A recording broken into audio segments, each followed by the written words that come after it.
La mauvaise posture est un sujet de plus en plus récurrent. Je parle de cette position où on a le dos voûté, la tête et les épaules vers l'avant. Il y a plusieurs causes à ça, déjà à cause de notre mode de vie. On est très souvent sur notre téléphone, on n'a qu'à regarder les transports en commun, dans les rues ou même chez nous, quand on est sur le canapé. On est souvent sur notre téléphone et la posture du coup est inévitable. Ça peut être ajouté à un style de vie sédentaire comme le travail assis ou sur une chaise derrière un bureau ou le télétravail par exemple. Et pour certains, ça peut être aussi dû à une pratique sportive et notamment à la musculation de manière déséquilibrée. Tout ça bout à bout, ça mène notre corps à se tenir dans cette position et ça devient presque naturel si on le répète chaque jour. Que ce soit dans un but simplement esthétique ou alors pour éliminer certaines douleurs qu'on peut avoir au niveau du dos et du cou. Aujourd'hui, je vais partager une routine que tu pourras faire à la maison sans matériel pour t'aider à te redresser et te tenir droit. En plus de l'aspect esthétique et douloureux pour certains, la posture exprime beaucoup sur notre langage corporel. Quelqu'un de courbé, de recroquevillé sur lui-même, ça le rend plus petit, moins confiant en lui, il a moins de prestance et moins de charisme. Alors que celui qui ouvre les épaules, qui ouvre sa cage thoracique, il paraîtra plus grand, plus confiant, plus charismatique et renverra une meilleure image de lui-même. D'ailleurs, d'après plusieurs études, rien que le fait de se tenir droit permettrait d'augmenter le taux de testostérone et de baisser le taux de cortisol. Je rappelle que la testostérone est l'hormone du désir, mais elle est aussi essentielle pour prendre du muscle, que ce soit pour les hommes ou pour les femmes.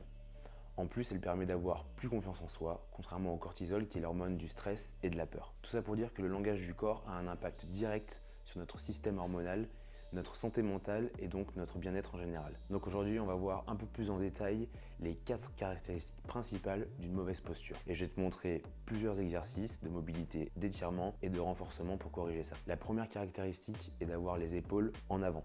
C'est souvent lié à un manque de mobilité thoracique et une rotation interne de l'humérus, créée par un déséquilibre entre les rotateurs donc internes et les rotateurs externes. Les rotateurs, ce sont tous les muscles qui viennent s'insérer soit devant, soit derrière l'humérus. L'humérus, c'est l'os du bras.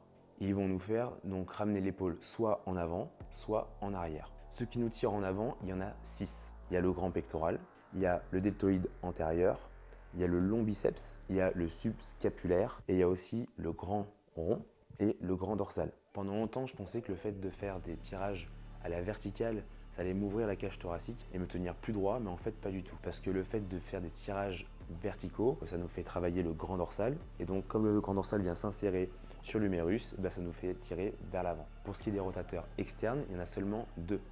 Il y a l'infraépineux et le petit rond. Donc seulement 2 petits muscles à l'arrière de l'épaule. C'est pour ça que c'est facile de se retrouver avec un gros déséquilibre. Déjà, si on a cette position soit assise, soit sur son téléphone, la solution de facilité, c'est d'arrondir son dos pour laisser partir ses épaules et pour pouvoir baisser la tête. Mais parce qu'en plus, quand on s'entraîne et qu'on fait de la muscu de manière générale, on a tendance à vouloir travailler les pecs, les biceps, les deltoïdes.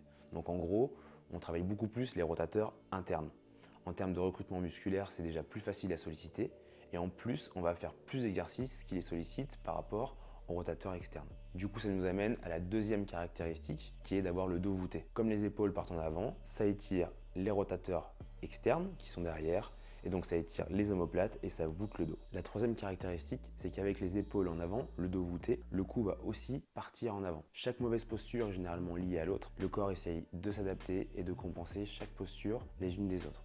Donc c'est là où entre en jeu la dernière caractéristique qui est le dos cambré, les fesses qui partent en arrière, ou on appelle ça aussi l'antéversion du bassin. Ça va affaiblir le bas du dos et ça peut aussi causer des douleurs au niveau des lombaires. Donc pour corriger tout ça, on va avoir plusieurs petits exercices ensemble à faire à la maison, pas besoin de matériel, à part peut-être un élastique, mais ça peut très bien se faire avec une serviette, un manche à balai ou un t-shirt. Là, s'il te faut un mur, très important le mur. Allez, c'est parti pour le premier exercice.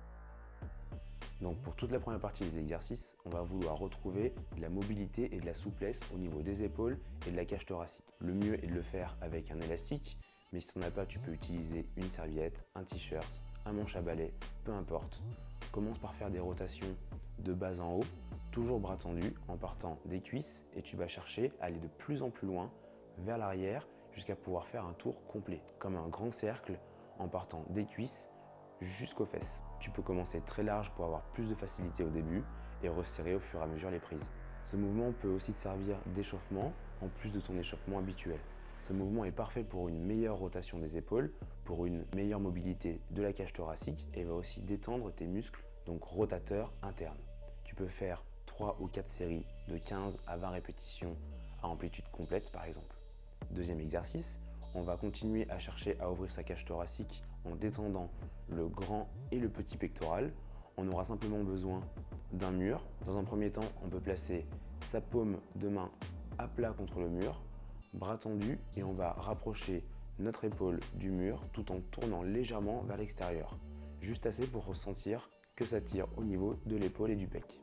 Dans un deuxième temps, on va placer toujours la paume de main à plat mais en bas, et on va de nouveau rapprocher son épaule vers le mur tout en essayant de tourner ses épaules vers l'extérieur pour étirer le petit pectoral.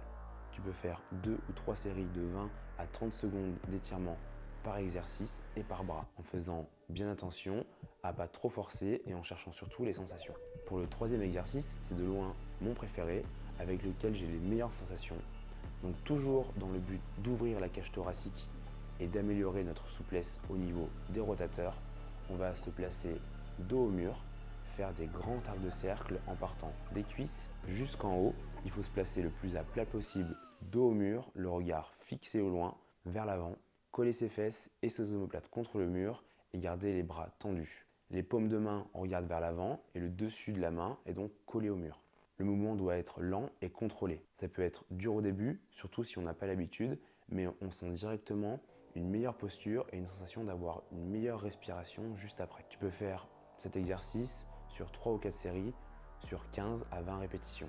Tu peux coupler cet exercice en restant dos au mur, les bras perpendiculaires au corps et pliés à peu près à 90 degrés. Soit tu peux partir les mains à l'horizontale et venir les plaquer au mur vers le haut, soit en partant carrément les mains face au mur en bas et faire une rotation à 180 degrés. L'effet est garanti. Tu peux faire cet exercice 2 ou 3 séries de 10 à 15 répétitions. Et ensuite pour le quatrième exercice, on va se mettre sur les genoux, mains à plat au sol, et on va simplement faire le dos rond puis le dos cambré avec un maximum d'amplitude à chaque fois et en pensant bien à sa respiration. 2 ou 3 séries pour une quinzaine de répétitions. On peut enchaîner cet exercice en mettant une main derrière la tête et on va ouvrir au maximum en ramenant le coude vers le haut et ensuite on va refermer au maximum jusqu'à ce que le coude dépasse l'autre bras en passant complètement en dessous.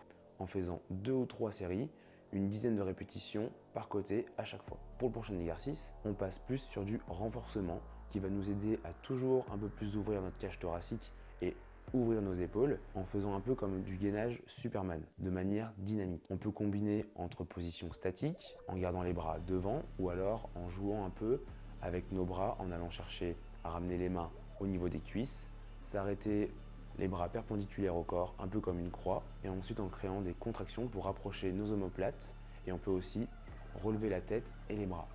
On néglige souvent sa posture, et plus le temps passe, plus c'est compliqué de la rattraper. Alors c'est jamais trop tard, et si on se tient mal, c'est déjà une bonne chose d'en prendre conscience. La vidéo touche à sa fin. Si elle t'a plu, n'hésite pas à liker, à t'abonner, ça te permettra de ne pas louper les prochaines vidéos. Alors prends soin de toi, fais attention à ta posture, et je te dis à la prochaine. Allez, ciao.